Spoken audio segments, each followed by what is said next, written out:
ಇಲ್ಲ ಪರವಾಗಿಲ್ಲ. Welcome back. ಕೋರ್ಟ್ನಲ್ಲಿ, ಕರ್ನಾಟಕ ಹೈಕೋರ್ಟ್ನಲ್ಲಿ ಸಿಎಂ ಸಿದ್ದರಾಮಯ್ಯ ಅವರ ಮೂಡ ಪ್ರಾಸಿಕ್ಯೂಷನ್ ಕುರಿತಾದ ಕೇಸ್ನ ವಿಚಾರಣೆ ನಡೀತಾ ಇರ್ತಕ್ಕಂಥದ್ದು. ಅಭಿಷೇಕ್ ಮನು ಸಿಂಘ್ವಿ ವರ್ಸಸ್ ತುಷಾರ್ ಮೆಹ್ತಾ ವಾದ ಪ್ರತಿವಾದ ಮಂಡನೆ ನಡೀತಾ ಇದೆ. ಈಗ ಅಭಿಷೇಕ್ ಮನು ಸಿಂಘ್ವಿ ವಾದವನ್ನು ಮಂಡನೆ ಮಾಡ್ತಾ ಇದ್ದಾರೆ. ಕಳೆದ ಬಾರಿ ಕೂಡ ಅಭಿಷೇಕ್ ಮನು ಸಿಂಘ್ವಿ ಸುಮಾರು 50 ನಿಮಿಷಗಳ ಕಾಲ ವಾದ ಮಂಡನೆ ಮಾಡಿದ್ರು. ತುಷಾರ್ ಮೆಹ್ತಾ ಅವರ ಪಾಲಿನ ಏನೆಲ್ಲ ದಾಖಲೆಗಳನ್ನು ಸಬ್ಮಿಟ್ ಮಾಡೋದಿತ್ತು ಅದನ್ನು ಸಬ್ಮಿಟ್ ಮಾಡಿದ್ರು. ಈಗ ಮುಂದಿನ ಹಂತದ ವಾದ ಪ್ರತಿವಾದ ನಡೀತಾ ಇರತಕ್ಕಂಥದ್ದು. ಸೊ ತುಷಾರ್ ಮೆಹ್ತಾ ಆಕ್ಷೇಪಣೆ ಯಾಕೆ ಸಲ್ಲಿಸಿಲ್ಲ ಅನ್ನೋ ವಿಚಾರಕ್ಕೆ ಇಬ್ಬರು ದೂರುದಾರರು ಕಂಪ್ಲೇನೆಂಟ್ಸ್ ಏನಿದ್ದಾರೆ, ಪ್ರದೀಪ್ ಕುಮಾರ್ ಅಥವಾ ಟಿ ಜೆ ಅಬ್ರಹಾಂ, ಇವರುಗಳು ಆಲ್ರೆಡಿ ಆಕ್ಷೇಪಣೆಯನ್ನು ಸಲ್ಲಿಸಿದ್ದಾರೆ. ಹಾಗಾಗಿ ತುಷಾರ್ ಮೆಹ್ತಾ ಸಲ್ಲಿಸಿಲ್ಲ ಅಂತ. ಭ್ರಷ್ಟಾಚಾರ ನಿಯಂತ್ರಣ ಕಾಯ್ದೆ 17A ಅಡಿಯಲ್ಲಿ ಹೇಗೆ ರಾಜ್ಯಪಾಲರು ಅನುಮತಿ ಕೊಟ್ಟದ್ದು ತಪ್ಪು ಅಂತ ಅಭಿಷೇಕ್ ಮನು ಸಿಂಘ್ವಿ ಅಂದರೆ ಆಧಾರರಹಿತವಾಗಿ ರಾಜ್ಯಪಾಲರು ಕಾನೂನಿಗೆ ವಿರುದ್ಧವಾಗಿ ಅನುಮತಿ ಕೊಟ್ಟಿದ್ದಾರೆ ಅನ್ನೋದನ್ನ ಹಂತ ಹಂತವಾಗಿ ವಿವರಿಸ್ತಾ ಹೋಗ್ತಾ ಇದ್ದಾರೆ. ಬೇರೆ ಬೇರೆ ತೀರ್ಪುಗಳನ್ನು ಉಲ್ಲೇಖಿಸಿ ಅಭಿಷೇಕ್ ಮನು ಸಿಂಘ್ವಿ ಅದನ್ನು ಮಂಡಿಸ್ತಾ ಹೋಗ್ತಾ ಇದ್ದಾರೆ ಅವರ ವಾದವನ್ನು.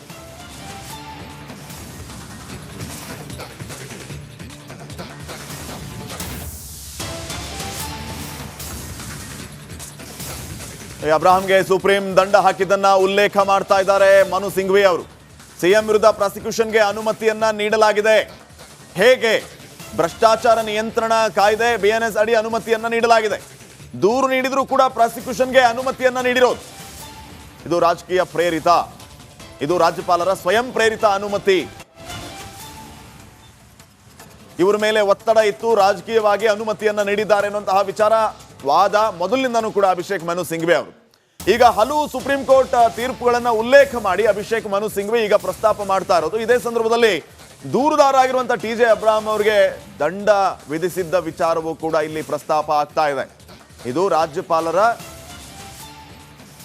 ಸ್ವಯಂ ಪ್ರೇರಿತ ಅನುಮತಿ ಗವರ್ನರ್ ಕಡೆಯಿಂದ.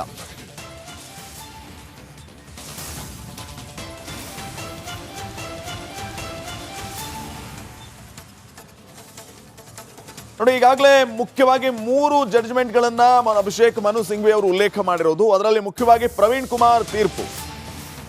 ಕುಮಾರ್ ತೀರ್ಪನ್ನ ಬಹಳ ಸ್ಪಷ್ಟವಾಗಿ ಉಲ್ಲೇಖ ಮಾಡಲಾಗಿದೆ. ಇವೆಲ್ಲವೂ ಕೂಡ ಅಂತಿಮ ತೀರ್ಪುಗಳೇ ಅನ್ನುವಂತಹದ್ದನ್ನ ಅವ್ರು ಹೇಳಿರೋದು. 17A ಬಗ್ಗೆ ಸ್ನೇಹಮಯಿ ಕೃಷ್ಣ ಪರ ವಕೀಲರು ಈ ಸಮಯದಲ್ಲಿ ಅನುಮತಿಯ ಅವಶ್ಯಕತೆ ಇಲ್ಲ ಅಂತ ಹೇಳಿದ್ದಾರೆ.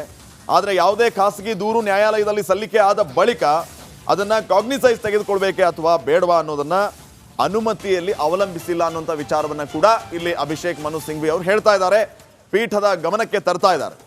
ಇನ್ನು ಇದೇ ಸಂದರ್ಭದಲ್ಲಿ ದೂರುದಾರ ಅಬ್ರಾಹಂಗೆ ಸುಪ್ರೀಂ ಕೋರ್ಟ್ ದಂಡ ಹಾಕಿದ್ದನ್ನು ಉಲ್ಲೇಖ ಮಾಡ್ತಾ ಇದ್ದಾರೆ ಅಭಿಷೇಕ್ ಮನು ಸಿಂಘ್ವಿ ಅವರು. ಮುಖ್ಯಮಂತ್ರಿಗಳ ವಿರುದ್ಧ ಪ್ರಾಸಿಕ್ಯೂಷನ್ಗೆ ಅನುಮತಿಯನ್ನ ನೀಡಲಾಗಿದೆ. ಆದರೆ ಹೇಗೆ?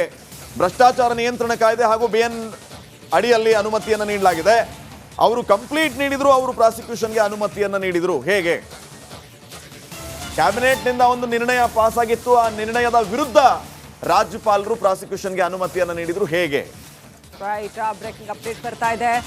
17A ಬಗ್ಗೆ ಸ್ನೇಹಮಯಿ ಕೃಷ್ಣ ಏನು ಹೇಳಿದ್ದಾರೆ ಅಂತ, ಸಮಯದಲ್ಲಿ ಅನುಮತಿ ಅವಶ್ಯಕತೆ ಇಲ್ಲ, ಈ ಸಮಯದಲ್ಲಿ ಅನುಮತಿ ಅವಶ್ಯಕತೆ ಬೇಕಾಗಿಲ್ಲ, ಡೈರೆಕ್ಟಾಗಿ ಅಂದರೆ ಅವರೇನೇ ಸುಮೋಟೋ ತಗೊಂಡು ಮಾಡ್ಬೋದು ಇಂಥ ಕೇಸಲ್ಲಿ ಅಂತ, ಯಾವುದೇ ಖಾಸಗಿ ದೂರನ್ನ ಕನ್ಸಿಡರ್ ಮಾಡಬೇಕಾಗಿಲ್ಲ ಅಂತ, ಕಾಗ್ನಿಸೈಸ್ ತೆಗೆದುಕೊಳ್ಬೇಕಾ ಬೇಡವಾ ಅನ್ನೋ ಅನುಮತಿ ತಗೊಬೇಕು ಅಂತಿಲ್ಲ, ಅದನ್ನ ಅನುಮತಿಯನ್ನು ಅವಲಂಬಿಸಿಲ್ಲ ಅಂತ ಹೇಳಿರ್ತಕ್ಕಂಥದ್ದು. ಸ್ನೇಹಮಯಿ ಕೃಷ್ಣ ಪರ ವಕೀಲರು ಈ ಸಮಯದಲ್ಲಿ ಅನುಮತಿ ಅವಶ್ಯಕತೆ ಇಲ್ಲ ಅಂತ ಹೇಳಿರೋದನ್ನ ಗಮನಿಸಬಹುದು. ಯಾವುದೇ ಖಾಸಗಿ ದೂರು ಕೋರ್ಟ್ನಲ್ಲಿ ಉಲ್ಲೇಖ ಆಗಿದೆ ಆಲ್ರೆಡಿ. ಹಾಗಾಗಿ ರಾಜ್ಯಪಾಲರಿಗೆ ಅಂಥದ್ದೊಂದು ಅಧಿಕಾರ ಇರುತ್ತೆ ಆಲ್ರೆಡಿ. ಅವರು ಸ್ವಯಂ ಪ್ರೇರಿತವಾಗಿ ಈ ವಿಚಾರದಲ್ಲಿ ತನಿಖೆಗೆ ಅವಕಾಶವನ್ನು ಕೊಡಬಹುದು ಅನ್ನುವಂಥದ್ದು ಕೂಡ ಒಂದು ಕಾನೂನಿನ ಆಯಾಮ. ಯಾವುದೇ ಖಾಸಗಿ ದೂರು ಕೋರ್ಟ್ನಲ್ಲಿ ಸಲ್ಲಿಕೆ ಆದ ಬಳಿಕ ಅದನ್ನು ಕಾಗ್ನಿಸೈಸ್ ತಗೋಬೇಕಾ ಬೇಡವಾ ಅಂತ, ಪರಿಗಣನೆಗೆ ತಗೋಬೇಕಾ ಬೇಡವಾ ಅನ್ನುವಂಥದ್ದು ಪ್ರಶ್ನೆ ಆಗಿತ್ತು. ರಾಜ್ಯಪಾಲರಿಗೆ ಅವ್ರದ್ದೇ ಆದಂಥ ಒಂದು ಅಧಿಕಾರ ಇರುತ್ತೆ. ಸೊ ಅದನ್ನೀಗ ಕೋರ್ಟ್ ಹೇಗೆ ನೋಡುತ್ತೆ ಅನ್ನೋದನ್ನು ಕಾದು ನೋಡಬೇಕಾಗಿದೆ. ಇಬ್ಬರು ಕೂಡ ಅಭಿಷೇಕ್ ಮನು ಸಿಂಘ್ವಿ ಕೂಡ ವಾದ ಮಂಡನೆ ಮಾಡ್ತಾ ಇದ್ದಾರೆ. ಆಲ್ರೆಡಿ ದೂರುದಾರರು ತಮ್ಮ ಪಾಲಿನ ಅನೇಕ ಅಂಶಗಳನ್ನು ಕೋರ್ಟ್ಗೆ ಸಲ್ಲಿಕೆ ಮಾಡಿದ್ದಾರೆ. ಹೇಗೆ 17A ಅಡಿಯಲ್ಲಿ PC ಆಕ್ಟ್ 17A ಅಡಿಯಲ್ಲಿ ಹೆಂಗೆ ಬರುತ್ತೆ ಅಂತ ಆಲ್ರೆಡಿ ಸ್ನೇಹಮಯಿ ಕೃಷ್ಣ ಇರ್ಬೋದು, ಟಿ ಜೆ ಅಬ್ರಹಾಂ ಇರ್ಬೋದು, ಅವರೆಲ್ಲರೂ ಕೂಡ ತಮ್ಮ ತಮ್ಮ ಅಹವಾಲುಗಳನ್ನು ಕೋರ್ಟಿಗೆ ಸಲ್ಲಿಸಿದ್ದಾರೆ. ಈಗ ಅಭಿಷೇಕ್ ಮನು ಸಿಂಘ್ವಿ ಏನು ಮಾಡ್ತಿದ್ದಾರೆ ಅಂತಂದರೆ ಹೆಂಗೆ ಅದು 17A ಅಡಿಯಲ್ಲಿ ಬರಲ್ಲ. 17A ಆದರೆ ಜನಪ್ರತಿನಿಧಿಗೆ ನೇರವಾಗಿ ಸಂಬಂಧಿಸಿರಬೇಕು. ಇದು ಮುಖ್ಯಮಂತ್ರಿಗಳ ಪತ್ನಿಗೆ ಸಂಬಂಧಿಸಿರುವಂಥ ವಿಚಾರ. ಆಮೇಲೆ ಯಾವುದಾದ್ರೂ ಒಂದು ತನಿಖಾ ಸಂಸ್ಥೆ ತನಿಖೆ ಮಾಡಿರಬೇಕು, ಆಲ್ರೆಡಿ ತನಿಖೆ ಮಾಡ್ತೀವಿ ಪರ್ಮಿಷನ್ ಕೊಡಿ ಅಂತ ಕೇಳಬೇಕು. ಇಲ್ಲಿ ದೂರುದಾರರು ಅಪ್ಲಿಕೇಶನ್ ಹಾಕಿದ್ದಾರೆ ಅಂತ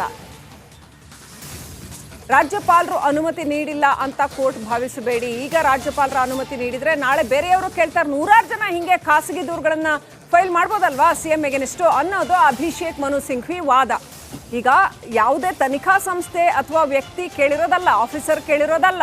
17A ಬರಬೇಕು ಅಂತಂದ್ರೆ ಯಾವುದಾದ್ರೂ ತನಿಖಾ ಸಂಸ್ಥೆ ಅಥವಾ ವ್ಯಕ್ತಿ ಬರಬೇಕು.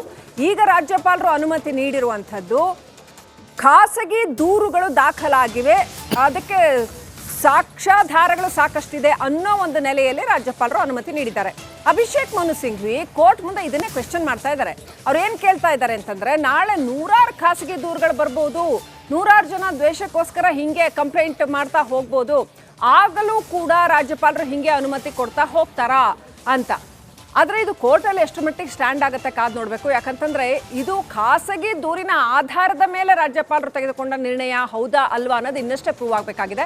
ರಾಜ್ಯಪಾಲರು ಸ್ವಯಂ ಅವರ ವಿವೇಚನಾಧಿಕಾರವನ್ನ ಬಳಸಿ ತಗೊಂಡಿರ್ತಕ್ಕಂಥ ಒಂದು ನಿರ್ಣಯನ ಇದು ಅನ್ನೋದೇ ಇರ್ತಕ್ಕಂಥ ಪ್ರಶ್ನೆ. ರಾಜ್ಯಪಾಲರು ಹೇಳಿರೋದು, ಅವರ ಆರ್ಡರ್ ಕಾಪಿನಲ್ಲಿ ಹೇಳಿರೋದು ಅವರು ಸ್ವಂತ, ಅಂದರೆ ಬೇಕಾದಷ್ಟು ಸಾಕ್ಷ್ಯಗಳಿದ್ದಾವೆ, ಹಾಗಾಗಿ ತನಿಖೆಗೆ ಅನುಮತಿ ಕೊಡ್ತೇನೆ ಅಂತ ಹೇಳಿರ್ತಕ್ಕಂಥದ್ದು.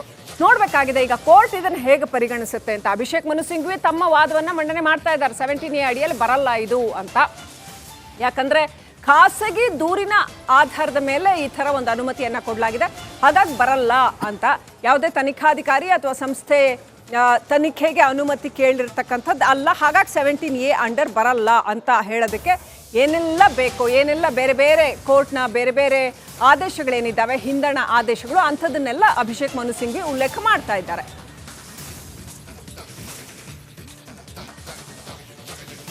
ಶ್ರೀಲಕ್ಷ್ಮಿ, ಸದ್ಯಕ್ಕೆ ಕುತೂಹಲ ಜಾಸ್ತಿ ಅಂತೂ ಆಗ್ತಾ ಇದೆ. ಏನಾಗ್ಬೋದು, ಪ್ರಾಸಿಕ್ಯೂಷನ್ಗೆ ಅನುಮತಿ ನೀಡಿರುವಂತಹದ್ದನ್ನ ರಾಜ್ಯಪಾಲರ ಒಂದು ಆದೇಶ ಏನಿದೆ ಅದನ್ನ ಕೋರ್ಟ್ ಎತ್ತಿ ಹಿಡಿಯುತ್ತಾ ಅನ್ನುವಂಥ ಪ್ರಶ್ನೆ ಇದೆ. ಇನ್ ಕೇಸ್ ಇವತ್ತೇನಾದ್ರೂ ಆದೇಶವನ್ನ ಎತ್ತಿ ಹಿಡಿದ್ರೆ, ಪ್ರಾಸಿಕ್ಯೂಷನ್ಗೆ ಅನುಮತಿ ನೀಡಿದ್ದು ಸರಿ ಇದೆ ಅಂತ ಕೋರ್ಟ್ ಹೇಳಿದ್ರೆ, ಅಲ್ಲಿಗೆ ಮುಖ್ಯಮಂತ್ರಿಗಳ ಕುಟುಂಬ ಮತ್ತು ಖುದ್ದು ಮುಖ್ಯಮಂತ್ರಿಗಳಿಗೆ ಸಂಕಷ್ಟ ಆರಂಭ ಅಂತಾನೆ ಲೆಕ್ಕ.